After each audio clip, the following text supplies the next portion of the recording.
ఓం నమ శివాయ శ్రీమాత్రే నమ. మిత్రులకి శ్రేయభిలాషులకి అలాగే నన్ను ఇంతగా ఆదరిస్తున్న యూట్యూబ్ ప్రేక్షకులందరికీ కూడా పేరు పేరు ధన్యవాదాలు. మిత్రులరా, మీ అందరికీ కూడా ఆ పరాదేవత ఎల్లవెల్లలా మీతో ఉండి మీ మనోవాంఛ నెరవేర్చాలని మనస్ఫూర్తిగా కోరుకుంటున్నాను. ఈరోజు మనం మన వంటగదిలో ఉండే ఒక వస్తువును ఉపయోగించి నిత్య జీవితంలో ఎదుర్కొనే అనేక రకాల సమస్యల నుండి ఎలా బయటపడాలో తెలుసుకుందాం. ఆ పదార్థం జీలకర్ర. మన పప్పుల డబ్బాలో ఉండే అద్భుతమైన పదార్థం. ఆరోగ్యపరంగా ఆయుర్వేదంలో ఎన్నో రకాల ప్రయోగాలకి వినియోగించే పదార్థం. తాంత్రికంగా కూడా ఈ పదార్థానికి అద్భుతమైన స్థానం ఉంది. చాలా రకాల పూజల్లోనూ అలాగే ప్రయోగాల్లో దీన్ని వాడుతూ ఉంటారు. మనం రాత్రి పడుకునే ముందు ఈ పదార్థం అంటే జీలకర్రతో ఈ ప్రదేశంలో పెట్టి పడుకోవడం వల్ల అద్భుతం చూస్తారు. ఆశ్చర్యంగా అనిపించవచ్చు. ఎలా చేయాలి, ఏ విధంగా చేయాలి తెలియచేస్తాను.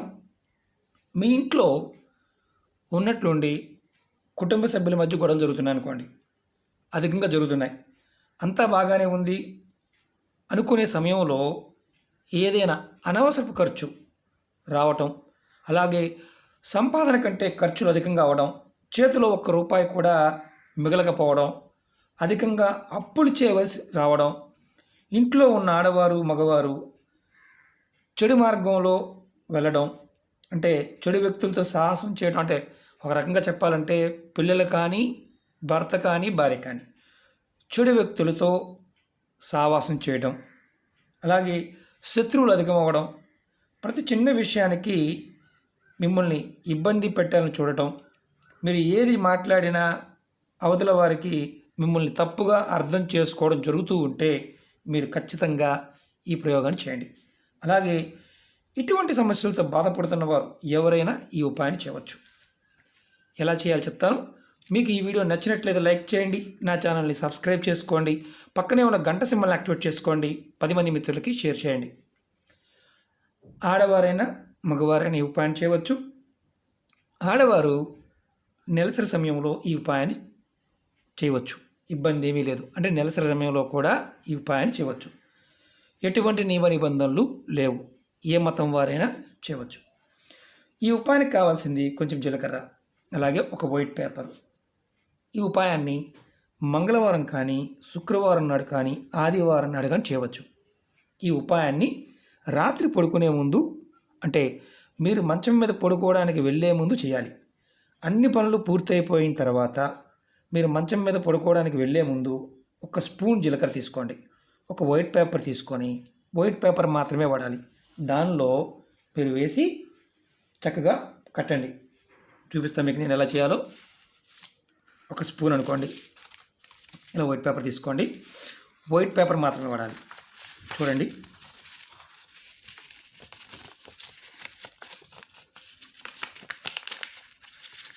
దీన్ని ఇలా లోపలికి మడత పెట్టండి.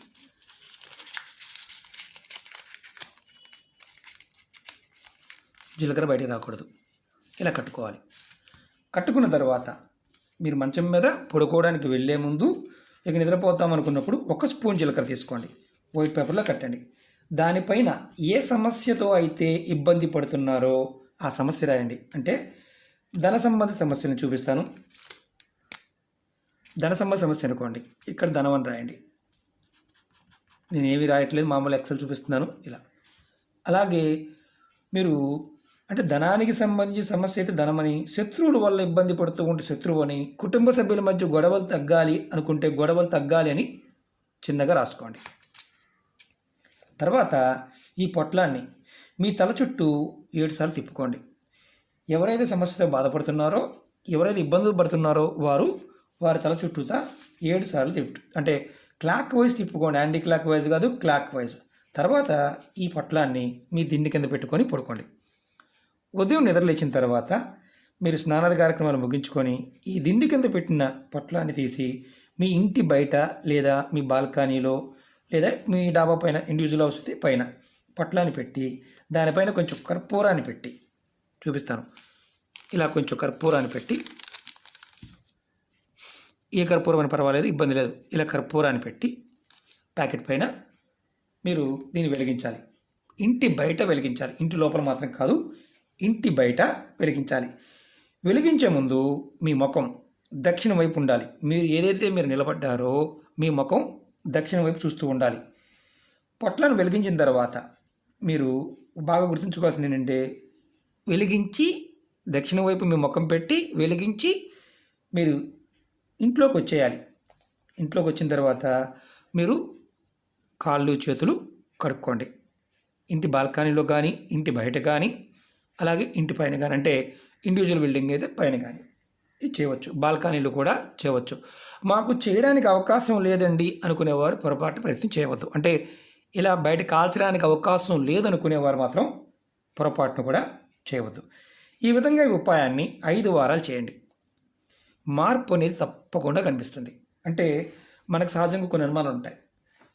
మనం ఈసారి ఈ కోరిక రాసామండి, రేపు ఇంకొకటి రాసుకోవచ్చా? అలా కాదు. మీరు మొదటి వారం ఏదైతే రాస్తారో మీ సమస్య తీరే వరకు 5 వారాలు అదే రాయాలి.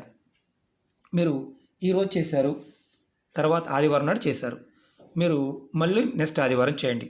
అలా అంతేగాని వరుసగా 3 రోజులు చెప్పారు కదా, 3 రోజులు చేయవచ్చా అని అనుమానం వస్తుంది. అలా చేయకూడదు. ఆదివారం నాడు చేస్తే ఆదివారం నాడు చేయాలి. అది గుర్తుంచుకోండి.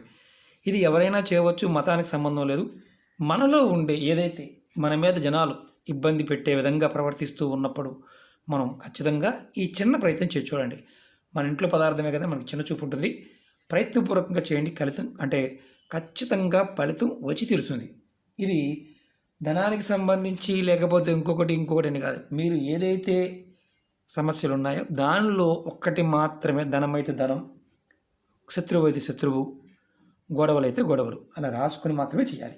ఇది కూడా రాత్రి పడుకునే ముందు చేయాలి. అది కూడా కొంచెం జీలకర్ర, మన ఇంట్లో ఉండేది, పెద్ద ఖర్చు అయ్యేది కూడా కాదు. మరి కాల్చిన బూడిదని ఏం చేయాలి? మరి ప్యాకెట్ కాల్చాం కదా, అది మిగిలిపోయింది కదా, దాన్ని ఏం చేయాలి? దీన్ని మీరు తీసి డస్ట్బిన్లో కానీ డ్రైనేజీలో కానీ పడవేయవచ్చు. లేదా మీకు డస్ట్బిన్లో అంటే బయటికి వెళ్ళే అవకాశం లేదనుకోండి, మీ టాయిలెట్ షింక్లో పడేసి మీరు నీళ్లు పోసేయచ్చు. ఇది ఎటువంటి భయపడాల్సిన అవసరం లేదు. కానీ గుర్తుంచుకోవాల్సింది ఏంటంటే, చేసిన తర్వాత మీరు వెలిగించిన తర్వాత అక్కడ నిలబడకూడదు, ఇంట్లోకి వచ్చేయాలి. అది పూర్తిగా అయిపోయిన తర్వాత మీరు ఈ పని చేయవచ్చు. ఓకే మిత్రులారా, మీకు ఈ వీడియో నచ్చినట్లయితే లైక్ చేయండి, నా ఛానల్ని సబ్స్క్రైబ్ చేసుకోండి, పక్కనే ఉన్న గంట సింబల్ని యాక్టివేట్ చేసుకోండి, 10 మంది మిత్రులకి షేర్ చేయండి. మళ్ళీ చెప్తున్నాను, చాలామంది మిత్రులు మెయిల్స్లోను కామెంట్స్లోను అడుగుతూ ఉన్నారు, మాకు వీడియో చూస్తున్నామంటే పూర్తిగా చూసాము కానీ అర్థం కావడం లేదు, మేము ఎలా చేయాలి? అర్థం కాకపోతే కొంచెం ఉన్న కామన్ సెన్స్ ఉండాలి. అర్థం కాకపోతే చేయకూడదు. మీకు అర్థమైతేనే చేయండి. ఎందుకంటే ఈ ప్రయోగాలు ఎప్పుడు కూడా మన మానసిక శక్తిని ప్రేరేపిస్తాయి. మన మనసులో ఉన్న శక్తిని ప్రేరేపించి ఫలితాన్ని రావడానికి మార్గాన్ని తెలియచేస్తాయి. అది గుర్తుంచుకోవాల్సిన విషయం. కాబట్టి పరిపూర్ణ నమ్మకం, విశ్వాసంతో ప్రయత్నించండి. ఫలితం ఖచ్చితంగా వచ్చి తీరుతుంది. ఓకే మిత్రులారా, ఓం నమః శివాయ, శ్రీమాత్రే నమః.